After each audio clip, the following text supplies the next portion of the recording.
I'm I'm super excited. I have had the most amazing guests this season, and wow, thank you guys all for your likes, comments, and shares. If you haven't subscribed yet, it's really important to subscribe because, well, that's how business goes. And hit that bell because every time that bell goes off in your inbox, which isn't often, I promise it's twice a week for about, oh gosh, maybe 20 weeks for the new guests that are coming on so that you don't miss a beat. These people are amazing people from all over the world with great stories, tips, tricks on how to be a better version of you. And today I have Stephen Howard on. He is popping on his technology somewhere, somehow. There you are, my friend. How are you? I'm very well. How are you doing this lovely day? You know, I'm living the dream. Every day I get to be up and be ornery is a good day. Oh, that's nice. Right? So what is that sunrise behind you? What state are you located in? It's actually in Mexico City about a week ago. It was a beautiful, beautiful morning sunrise. I'm so glad I got up early that day. Is that where you live or do you? I live part-time here. I live in Southern California. I kind of divide my time between both locations, and particularly when it's 123 degrees in Palm Springs, I'm glad I'm in Mexico City this week. Right? And either way, you get good food no matter what. Absolutely. Absolutely. So, Stephen, who are you? What do you do? And what makes you you? Who am I? I guess professionally, I'm a leadership coach, a leadership facilitator, and most importantly, I'm an author. I've written and published 21 nonfiction books, started off in marketing and now all on leadership. And I started the 22nd book 2 days ago. So I can't stop. I can't quit. I guess it's in my blood. Leadership. Pardon me? You're addicted to leadership. I'm addicted to leadership. I'm addicted to writing. Actually, it's interesting you say addicted to it. My company is named Caliente Leadership. And for those who speak Spanish, know that caliente means hot. But the second definition is passionate. And I'm very passionate about leadership. So you're absolutely right. I'm addicted to it. So let's dig into it. I don't know if you've seen my show or have ever really researched me. I can be pretty provocative. So I'm going to ask you some tough questions. It's quite all right. I think leadership needs to be taught in schools. I think leadership needs to be taught in the mosque and synagogue and church. I think leadership is lacking on many levels in our society today. What's your passion about leadership and why? Well, I would totally agree with you. Well, I think leadership can make a huge change in people's lives, and the more people you impact, and then you're going to have a societal impact, even whether it's at a community level, at your little league baseball level, at your religious community level, whatever it is. I totally agree with you. I think different aspects of leadership should be taught. I would start teaching leadership concepts as early as 10 or 12 years old in schools.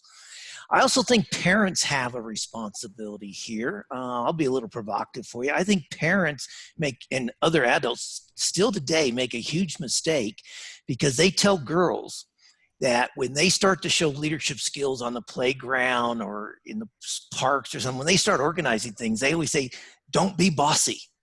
But if a little boy does the exact same thing, then they're showing great leadership skills. And I think it sets in females' minds at a very early age, 6, 7, 8 years old, not to be leaders. And I think that's an area that we really need to pick up. I would suggest all adults take that phrase out of your vocabulary of don't be bossy. Never say that to a young girl. I clearly was the bossy one. Still am. But it is a leadership role. And I think it makes, and you're right, it makes a challenging life to explore when you're told to be meek and quiet. And that's just not who you are as a person. Yeah.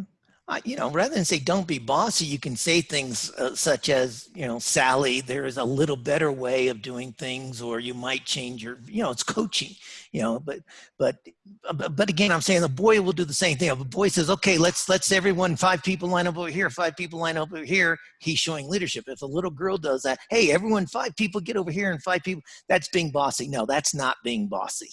That is also showing leadership attributes. I think that it's a conversation that we don't have in depth, and we don't have the real repercussions of some of the things that we deem as leadership. And I think it's actually halted our evolutionary process on so many levels, especially when you have the gender divisive conversations. But larger than that, there's self-ownership when you're a leader. And this is something that I hope that you can get along with me a little bit for the ride, because right now in this time period, we lack self-ownership on our own behavior. It's always that guy over there, and that race over there, and that country over there, they're doing it all to me. But that's not actually true. I mean, your hand is meant to go inward, right? So you should be actually pointing to yourself. And I don't know how much more work you and I and people like us can do to express the fact that if you really want to be a leader in your thing, whatever that is, you need to know that the fingers point this way much easier than they do that way, right? Yeah. And they get a better response if you point them inward. I fully concur, Rusty. A great leader. Well, one of the things I focus on when I coach people is a concept I call leadership accountability. And you have to be accountable for your actions. You have to be accountable for your behaviors, your thoughts, your emotions. And I'm not saying control your emotions necessarily, or dismiss your emotions particularly. We're entitled to our emotions. I have a right to get angry.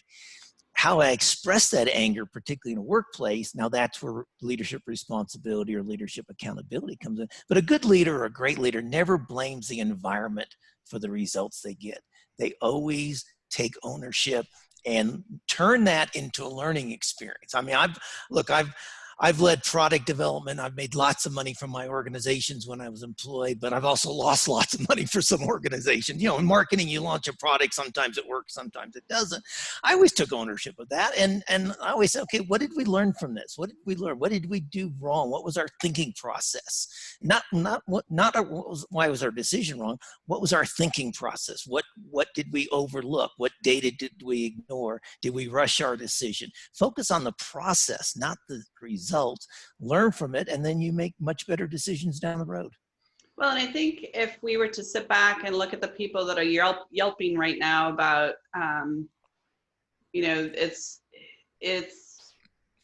a market in which we have lazy people not getting jobs versus, okay, what can we as a company or organization be more constructive with? What other kinds of things can we devise to make our company more appealing? Which, again, that's pointing the fingers to you and taking that ownership, which to me is a leader. It's really striking how even people in prominent positions like media or government, these influential positions, don't take constructive criticism. No. And larger than that, they don't take a constructive approach as to fixing the problem. They just kind of make the hole bigger in the sink, if you know what I mean. They do. And a great example of that was last week. The CEO of one of the major Wall Street firms made a comment, and he said, in an interview, he said, hey, if people can go out to dinner in New York City, they can come to the office in New York City. I mean, he's like mandating people come back. And he also said, hey, if you want to work remote from Colorado, then don't expect a New York City salary. Look, who wants to work for that guy? I mean, he thinks we're going back to the old reality. We're not. I don't like the phrase new reality. I've been trying to coach people, focus on how to make it a better reality. What's coming out of the pandemic from a leadership standpoint is we know we need to be more empathetic as leaders. We need to increase our emotional intelligence as a leader. And we just need to put people first, not results first. I mean, I'm not saying ignore the results, but we need to start focusing on the people who work with us and make the workplace environment more suitable for what's happening coming out of the pandemic. And that guy certainly isn't doing it. I think it's a very naive approach in the sense that, so Stephen, I'll back you up a little bit in my world. I think there's three kinds of people. There's people like us who are willing to learn, grow, and take our hits, right? Because we have to take our hits in order to be good leaders. Sure. Then there's people who are willfully ignorant. They choose not to take their hits. They choose not to grow. But they know that possibility is there. And then there's people who are just genetically, like, that whole primordial part of the brain has not evolved. So there's no knowing of anything other than what they think they know, because they don't have the ability to get outside of themselves. And so when I look at the CEO in particular, I kind of giggled because, Stephen, I just turned 45, so I'm still pretty young. But back in 1999, which is a bazillion years ago, I had dial-up AOL, and I was working from my home in my basement in Maine for a company in Europe. So we can do this. We have been doing this. It's the underlying issue is kind of that willful or primordial understanding as to what that means. And do we really need to have an office space outside of the home? And are people more productive? So these are going into it, having questions and trying to come with a resolution, I think is much more productive for the entire society than saying, oh, well, if you want to work in Colorado remotely, then you're not getting New York City rates. Well, exactly. So are you saying that the value of my work is dependent on my geographic location and not my skill set? That's what he's saying. That's exactly what he's saying, which is ridiculous. Right. And so, you tell that to half of the IBM engineers I used to work with in the past. These guys, their brains are so big, you had to have like bigger doors because they're just so smart. But they worked remotely because they traveled, and it's really interesting to see this caustic tug of war that's going on with willful ignorance and absolute intent, if that makes sense. Yeah. No, I totally agree. Microsoft had released a work study report last week. 30,000 people around the world were interviewed, and one of the key findings that came out of that basically says that leaders have lost the plot. Leaders are disconnected, particularly the more higher in the organization they are, the further more disconnected they are. Number one. Number two, another research study shows that people's wellness has actually gone up by 30 to 35%, or 30 to 35% of the people have had, feel their well-being has increased working from home. So why would they want to go back to the workplace? And this argument that we're social animals, it's like, in the caveman days, and when we had to, circle our wagons and sit around a campfire, we were highly social animals, and to an extent we are. But there's many people. Look at people in the workplace. Just think about your listeners. Think about your people, your coworkers. How many did you ever interact with? 5, 6, 12 out of several hundred people in your location? You don't interact with everybody, and some people didn't interact with anybody. They're quiet introverts. They're going to excel working from home. So leaders and organizations have to figure out how to accommodate, how to get the best out of everybody. It's not the accommodations the absolutely worst word, and I'm sorry I use that. It's how to get the best out of your employees in whatever situation, however that happens. If it's hybrid, if it's working from home, if it's travel, if it's shared office space, whatever it is, that should be our goal. How to get the most out of our employees. So if you look at an office space like the CEO that we're referencing, I'm going to pick on him a little bit more because it just aggravates me to no extent. if you're in that office and you're working in that space, you have what I used to do technology sales, like big multi-million dollar sales. And we used to have happy clappy every morning. So every morning you'd roll in, you turn on your computer, you'd do a quick overview of what's in your inbox. And then you have to go for 45 minutes to listen to talk. Oh, okay. Right. So we called it happy clappy, and it was always the same thing. It was every single day. And supposedly it was supposed to motivate us to start our day great. Right. And then you have your meetings and blah, blah, blah, blah throughout the day. But I think in a lot of ways, the office is more distracting with the dramas and the melodramas and the forced lunches and the human resource stuff than it is just to roll out of your bed in your PJs at 2:00 in the morning and bounce off your email. Not to say that's healthy, but that's my personality. I'm an A-type. Yeah, yeah. I just think you get more essence out of your employees when they're in a space that's not distracting. And when you're in an office space, for the most part, you're paying as an employer more social time than you're actually paying for work time because of all of those distractions. And so it's very backwards, the CEO's comment. I'm like,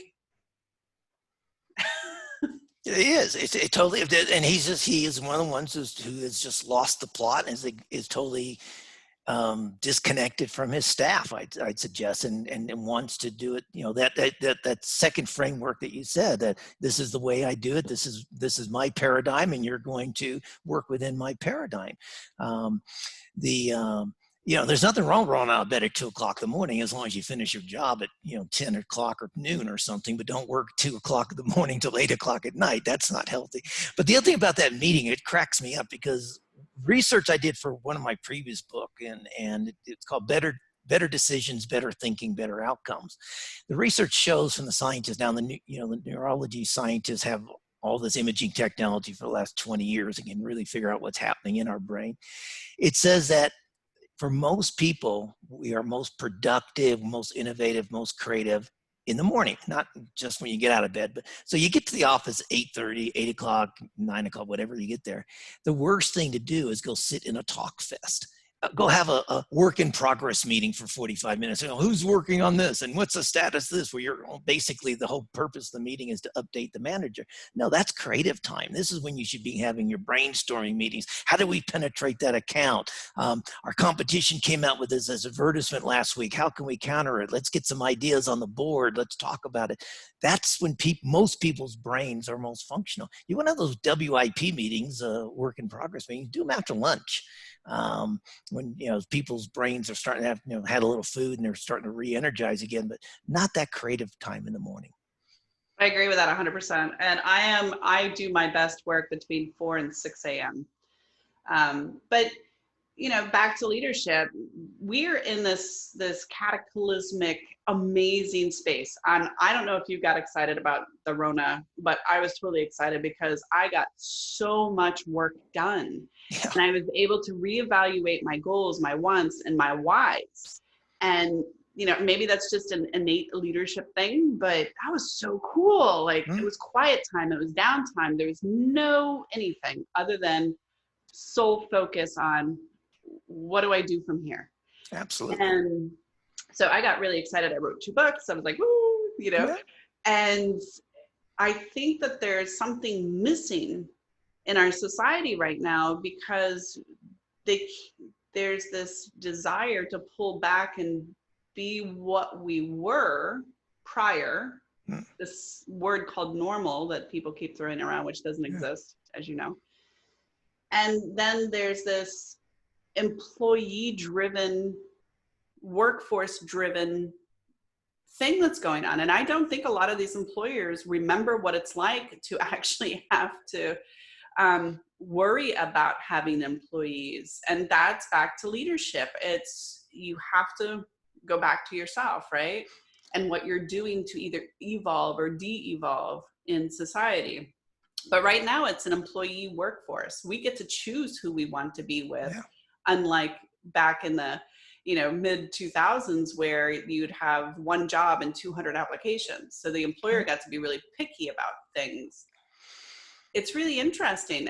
If there was a manager or a CEO or a president of a company watching this show right now, what kinds of things would you suggest that they look into from a leadership perspective in an employee-driven market? Number one, it's a great question, Rusty, by the way. Thank you very much. The number one is think about workplace wellness. And how you can make your workplace psychologically safe. And psychologically safe doesn't mean mental health issues. It also means how you can include everybody. How are you going to make sure that people are heard, that people are seen in your workplace? And what can you do as a leader to help people? Look, people are going to come back with all kinds of anxiety and angst about, do I wear a mask? Do I have to social distance? The state law, the federal laws, not laws, I guess, the guidelines from CDC differ from the state laws, the state guidelines, and then workplaces have, I read one the other day. California, for instance, says employers don't have to mandate masks for their employees, but they can mandate masks for their customers. Now, wait a second. If I'm a customer interfacing person, how do I handle this? I mean, how am I going to make my customer feel comfortable if I'm maskless and they have to wear a mask to enter my premise? It's crazy right now. So workplace wellness is one of the places to start, and also provide employee assistance programs in that area. I've got a client I coach, and I was so pleased last week. We talked about motivation the month before. And when I had our coaching session last week, he said part of his motivation is he's giving everyone on his team, 14 people, $50 a month for a gym membership or any other mental, physical, quasi-spiritual. By that I mean, like, if they want to go to yoga or meditation, that's fine. He's not going to pay them to go to church or something. But if they want to go to a gym membership, he'll pay for it. If they want to do spinning classes, $50 a month, they'll pay for it. If you want to do yoga, meditation, whatever, he'll pay for it. And that's walking the talk. That's saying, I understand that my employees need help, and the best way I can do that is, $50 a month, 14 employees, $700 a month. What's that, $8,400 a year? That's a small budgetary amount for that company. So that's where I focus. On a side note, when I become president of the United States, which is a goal, right? Since I was a kid, I want to make it mandatory that all health insurance covers gym memberships. I think it should be mandatory. And it's not that everybody's going to walk out being ripped. It's having the ability and the accessibility to being able to use a treadmill or to be able to use a bicycle or a rowing machine just to get healthy. Larger than that, when you work from home, I can testify because I've been doing it for a really long time. I think dinosaurs were still around then. AOL was. Anyway, gym membership's a great way to be social. So you're not necessarily circumventing the social aspect of the human need, but you are doing it in such a way where social is social and work is work. And that, to me, is a huge conversation that I think a lot of these companies need to have. There's absolutely no doubt about it. I think first in the health insurance, though, I think we need to get dental insurance for everybody, dental and ophthalmology first, but I'm not disagreeing with you. I think there might be some other priorities out there, but yeah, certainly. And even if it's not in health insurance, certainly employee benefit programs. I mean, if employees, and they should, I mean, I love the way employees, and some employees pay for child care services, whether it's on site or off site for their employees. Well, that's a great benefit. Employers need to take a holistic view about their employees. And, whether it's child care services, well, I know some other companies also provide aged care services. So if you're an adult that has an elderly parent that needs help, you may be childless. So it's the same kind of concept. Aged parent care, physical, mental care. Share this information. It cracks me up because if you look at the IBM generation, and I love IBM, so this is not any disrespect whatsoever.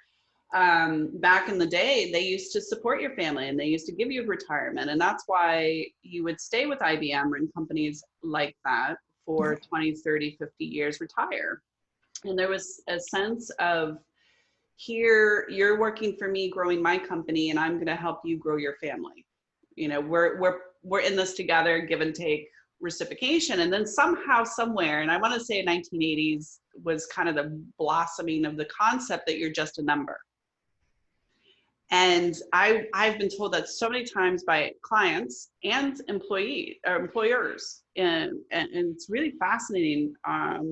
Why are you hiring me if I'm just a number? Because that leads me to believe that all the work that I'm doing for you doesn't matter. I'm just a hamster in a spinning ball, and you're going to replace me whenever you choose to anyway. So why do I devote any time or energy for your company if I'm replaceable? And that mentality right there, that little nugget, that little CEO in New York, is really being challenged in our society. And I think COVID did a great job with pointing out, Yeah. you know, the bad, unhealthy, toxic relationships that we have with our employers, on top of how that affects us interpersonally. Well, it's why stress is the workplace stress is the number one cause of stress in America, and this is pre-pandemic. If you go back 20 years, it used to be things like family relationships with your spouse, with your children, if you're an adult, with your own parents, and financial concerns, and those two kind of flip back and forth year to year occasionally, but those were always the top two. Now it's workplace stress. And, you know, if you go to the American Institute of Stress website, they've got all kinds of statistics on workplace stress. Things like, you know, 40% of the workers have wanted to shout at another employee. 22% wanted to hit another employee, but didn't. I mean, workplace stress it was the pandemic before coronavirus. We just didn't recognize it as a pandemic. And this is why people don't want to go work. Who wants to go back to that kind of a situation where you're angry all the time, you're upset, it's so stressful. I mean, working from home has other stresses. And for some people, it is more stressful, particularly if you have children schooling and your significant other is also working from home, and you know you're all on Zoom calls at the same time. There are stresses working from home. I'm not diminishing that, but for many people, the workplace stress is worse. And who wants to go back to that? I certainly wouldn't want to. Well, you know, we just saw the FedEx shooting, that fella who was very open about who was on his target list and who wasn't. But that was actually brought up a few years ago. There was history to kind of pre-warn that he's toxic, and not necessarily that it was him. I mean, there's all kinds of things, and we're not a forensic show, so we're not going to go into all that stuff, but you guys get what I'm saying. There was warning signs, and there could have been things to prevent that. But larger than that, as a whole, back to leadership. Again, it always leads back to leadership. It does. As a whole, no matter how big your britches are, doesn't matter how big your company is, I'll say this till the day I die, you ain't better than anybody else. And when things like that happen, or warning signs happen, it's the leader's responsibility to go back and say, okay, what can I do to improve, adjust, and reconnect with the situation so that it doesn't become a bigger situation. And we had the same thing. I can't remember, and honestly, whether it was Sacramento or Oakland, but in the rail yards, it's very similar as the FedEx one. It's the same thing, warning signs and everything else there. You know, I was talking with somebody the other day about the workplace wellness and everything, and they said something like 1 out of every 5 people in the United States has some aspect of mental health issues or anxiety issues. Well, that means 1 out of your every 5 employees that you have. So you got 200 employees, you got 40 people probably walking around your workplace that have some kind of I'm not talking about Alzheimer's disease or dementia. You know, we're talking about stress. We're talking about various forms of depression, whatever it happens to be. We shouldn't be ashamed about this anymore. You know, if somebody in the workplace says, hey, you know, Rusty, I'm really tired this afternoon. You know what? I think I'm going to just take an hour off and go rest. You'd say, hey, go do it. But if I told you, say, you know, Rusty, my brain is fried. I can't think straight. I need to take an hour off and just get, you know, let my brain rest. People say, oh, come on, Stephen, pull your socks up. Come on, push through it. Don't be lazy. We're killing our brains by not allowing our brains to rest, and we have the wrong attitude in the workplace, and hopefully that will change coming out of this. It's going to have to, unfortunately, because I don't think it's ever going to change from an employee's market. I think these companies are going to have to ante up and start giving some siesta time because, Yeah. you know, we're attacked everywhere we go with marketing and noises and toxins and pollutions. And eventually our natural little beings are going to become overwhelmed. And so, Yeah. And that's why research today shows anywhere from 40 to 60% of employees are thinking about changing employers after the lockdowns. Once the go back to work starts in earnest, and it's just starting a little bit, it's trickling through. And I know a lot of companies are looking at like September 1st. Let's let summer come and go, and people do vacation and whatever, and sometime in the fall we'll really get serious about returning to work. You can lose up to 46% of your workforce if you don't have the right policies in place, the right mindset in place, the right attitude in place. And there's going to be a whole bunch of job hopping happening in the third and fourth quarter this year because people feel like they're not being supported and they feel like they're not being trained. I mean, talking about leadership development, companies that they cut their advertising, they cut their leadership development and all their training course costs 12 months ago, I guess. And if you're sitting there and saying, my company hasn't trained me, they haven't helped me grow, other than they've given me a Skype headset so I can go on Zoom calls all day long from my home. Maybe I want to change and find an organization that will help me grow. Well, and I think that's what this whole lockdown really opened up and is self-investment. Who do you want to be moving forward? We had a very scary situation, not only politically, but racially and all kinds of stuff that happened over the last 16 months. And some people want to stay in history, whereas a lot of people had a light bulb, like, maybe this is not for me. Maybe this new version of me needs something a little bit more fulfilling. And I see it really growing in numbers. I got an email today, which I thought was kind of tacky. It said, it was from Indeed, because I always get the little emails from the employers because I help people find jobs. And it said, Project Get Back to Work. And that's Indeed. So that means we haven't been working for 12 months. I just looked at it and I thought it was so tacky. How about, what's going to work for my family? What's going to work for me? What's my work-life balance? Because I think people are really, their head is in the game of work-life balance. Their head is in the game of, I had clients that literally had never ridden a bike after dinner with their kid because they were commuting 45 minutes home. Yeah. So by the time they got home, it was kiss on the forehead. How was your day, honey? Good night. Let me read you a story. And that was their family life. Exactly. So now with the emergence of our heads from masks and drama, people are really reevaluating what is important, and the big house and the big car and the fancy this and the widgets and gadgets aren't satisfying people anymore. No, and the self-investment is so true. I created an online leadership development program, which is self-paced. It has 8 modules, and then I include 24 months of coaching as part of the package. That is working very well. I've got people who love that program. It's interactive in that they send me assignments in between modules, and they can pick up the phone and book a call with me at any time while they're going through the modules. And then, like I said, for 24 months, we'll be doing group coaching with them. And that's so critical. And let me give one piece of advice, if I may, to the leaders listening to this show. And it kind of sums up in some ways what we're talking about. The people I coach today, I tell them, whenever you talk with an employee, I don't care if you talked to them just yesterday, your first question, as soon as the meeting, should be, Rusty, how's your family doing? And the second question is, how are you doing? And don't accept fine or okay or whatever. Watch their body language, drill down, if the family, what are your issues on the family? Like I said earlier, 4 people all on the internet at one time. We just don't have that good of internet capacity in some places. Or I had a guy I was coaching, and we started the session off, and I said, "Boy, you look stressed. What's happening?" He goes, "Oh, my wife's on a call right now. My two daughters are doing homeschooling.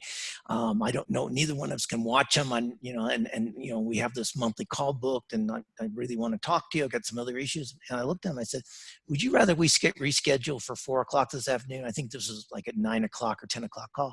He said, "Can we?" I said, "Absolutely. Go look after your girls, go monitor their schooling, let your wife have her call so she's not dropping off. Let's do it." And when we talked that afternoon, I said, "Would you like to do all of our calls from now on at 4 o'clock?" He said, "That would be helpful." I said, "All you got to do is ask." I'll be flexible. And at 4 o'clock, I'll be honest with you. I'm like, you see the sunrise behind me. I get up at 5 o'clock every morning. I'm working by 5:30.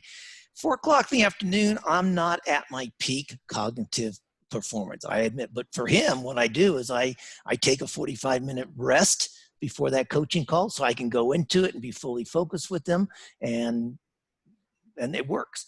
This is what leaders need to do. You need to show flexibility. You need to understand what the constraints are, the things that your employees are facing, and they're all going to be different. Everyone's going to be in a different situation, and therefore you have to be flexible and agile the way you lead them, and you can't lead them all the same way.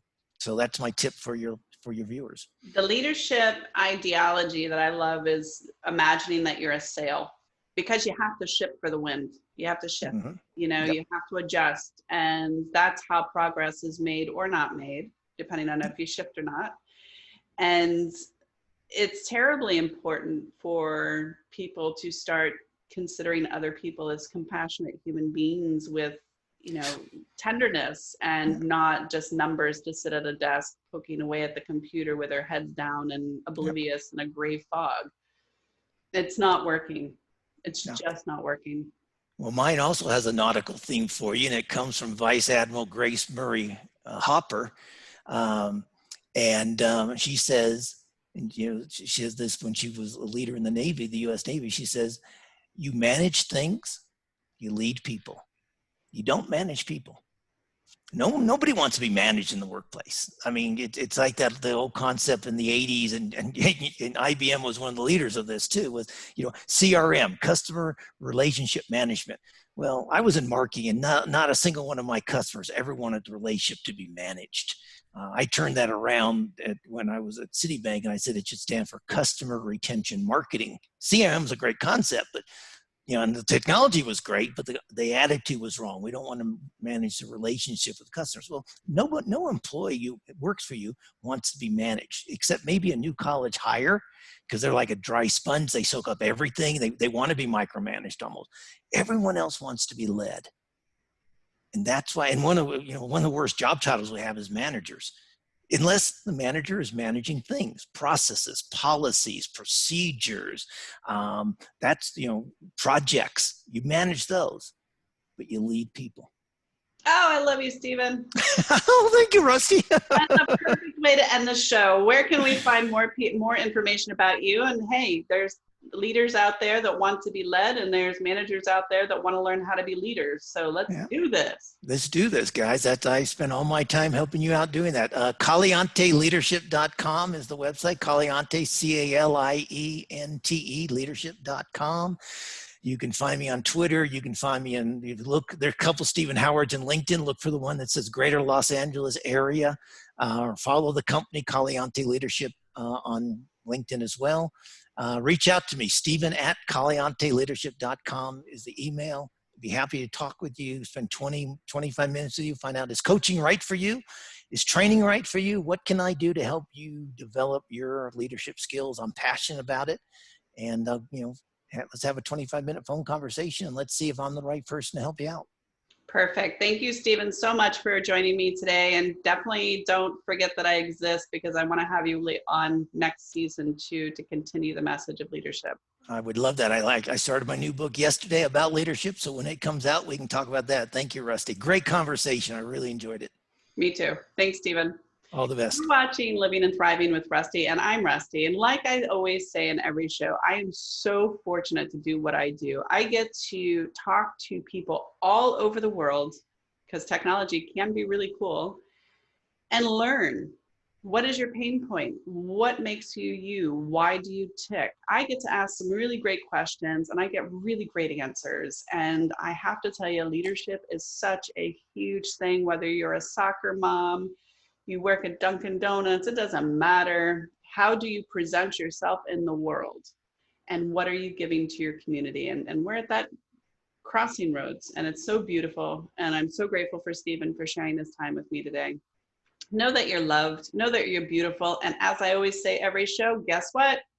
Do something nice for somebody else. Whoa, mind blowing. Buy somebody a cup of coffee, pay for a toll, get through that closet because, girl, you know you got way too much stuff and somebody else could actually use it. So go purge your house. You don't need so many things. You don't need a shiny widget or gidget or gadget or hoo hoo or whatever.